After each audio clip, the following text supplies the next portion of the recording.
Thank you very much. Please sit. I'm honored to welcome Prime Minister Lee of Singapore to the White House today. Thank you, Mr. Prime Minister. Thank you, President. I want to thank you for visiting us and your entire group of very, very talented people that we're dealing with. Our friendship has never been stronger than it is right now. Singapore is one of our closest strategic partners in Asia. The United States is proud of the deep and enduring partnership we have built since Singapore gained its independence more than half a century ago. Singapore's rapid development from a poor island nation to an economic powerhouse under the leadership of the Prime Minister's great father. He was a great man. He really was a great man. Has been one of the incredible economic and political achievements of the past 50 years. Singapore's strong commitment to the rule of law, to international property protections, and to the principles of fair and reciprocal, one of my favorite words when it comes to trade, has made the country a magnet for business.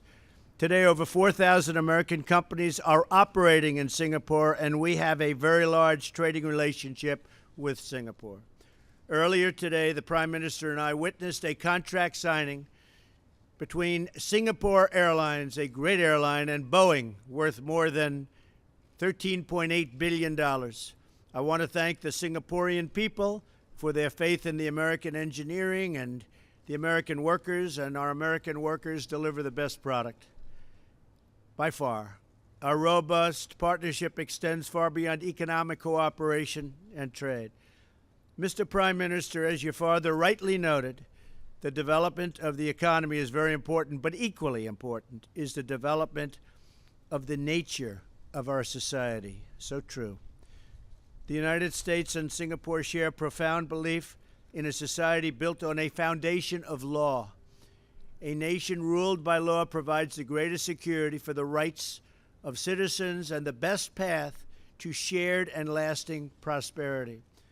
Both the United States and Singapore understand the unmatched power of private enterprise to uplift the human condition.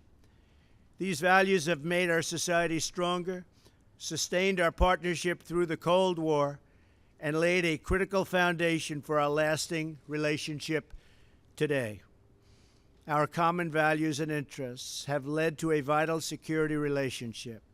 Throughout Southeast Asia, the United States and Singapore are currently working to enhance the capacity of law enforcement, fight terrorism, and bolster cyber defenses. Our two nations also share an unwavering commitment to countering the North Korean threat and promoting freedom of navigation in the South China Sea. Singapore was the first Southeast Asian nation to join the coalition to defeat ISIS. That was very far thinking. You were there before most. More than 1,000 of its military personnel train here in the United States every single year. When Hurricane Harvey struck our Gulf Coast in late August, Singapore deployed its own helicopters to help transport personnel and critical resources to areas in need. And the Prime Minister told me that and called me and made that request himself. It was a great help, and we want to thank you very much, the use of your helicopters. When the American Navy destroyer, the USS John McCain, suffered a collision at the sea, Singapore came to our immediate assistance. On behalf of all Americans, I want to thank the Prime Minister and the people of Singapore for their support, which has been tremendous, and for their friendship. In a few weeks, I will attend the U.S.-ASEAN Summit in the Philippines, where we will celebrate the 40th anniversary of U.S.-ASEAN relations. I look forward to continuing our discussions at this year's summit and to seeing the great things Singapore will accomplish as ASEAN chair in 2018. In other words, this great gathering will take place in Singapore in 2018. Mr. Prime Minister, thank you for your continuing partnership and leadership. The U.S.-Singapore relationship has made both of our people far more prosperous and secure, and our values have made us long-standing friends. We are fortunate to have such a wonderful and loyal partner. Thank you very much. Thank you, Mr. President. Mr. President, ladies and gentlemen, I'd like to thank President Trump for his very warm hospitality. I'm very happy to visit him in Washington following our first meeting, which was at the G20 summit in Hamburg in July. We had a wide-ranging exchange in the Oval Office and then over lunch. We reaffirmed the robust and enduring partnership between Singapore and the United States over the last 51 years. It's a deep and wide relationship with substantial cooperation in economic, defense, and security spheres. And we also discussed what more we could do to take it forward. On the economic front, the US is an important partner for many countries in Asia, just as Asia is an important economic partner for the United States. Singapore is a small country, we're just 5.5 million, but we have sizable investments and trade with the US, and these continue to grow. For example, we are the second largest Asian investor in the US, with more than $70 billion in stock investments. And our total trade in goods and services amounted to more than $68 billion last year. The US has consistently run a substantial trade surplus with Singapore. Last year it stood at $18 billion. In other words, America exported $43 billion of goods and services to Singapore, and on a per capita basis, we must be one of the highest buying American customers in the world. $7,500 worth of American goods and services yearly.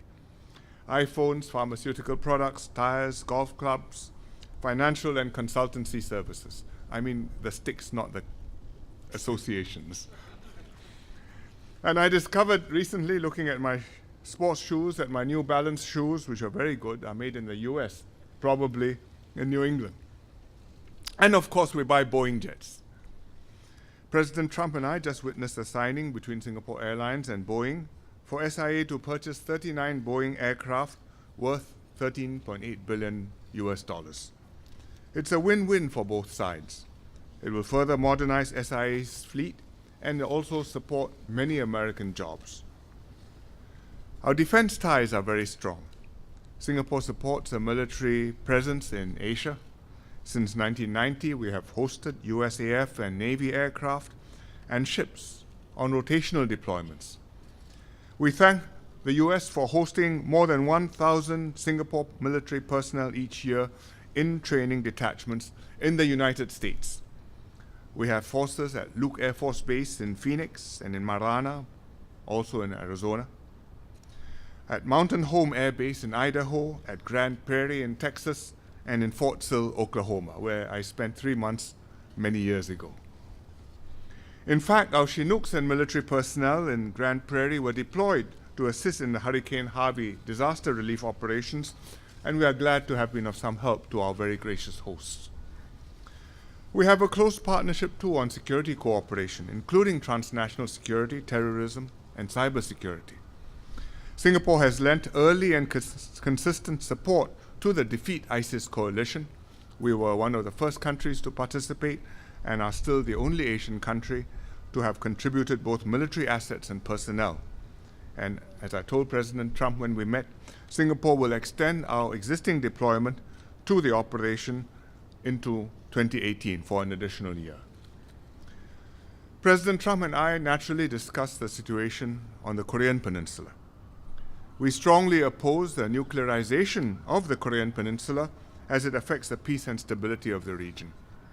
And like the US, we condemn the DPRK's dangerous provocations. These pose a serious threat to regional and international peace and stability.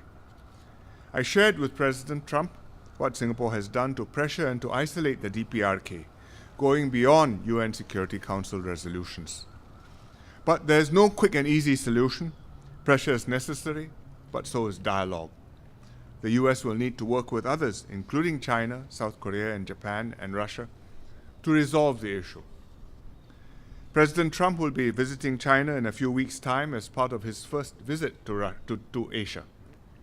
Singapore, like many other countries, watch your relations with China very closely.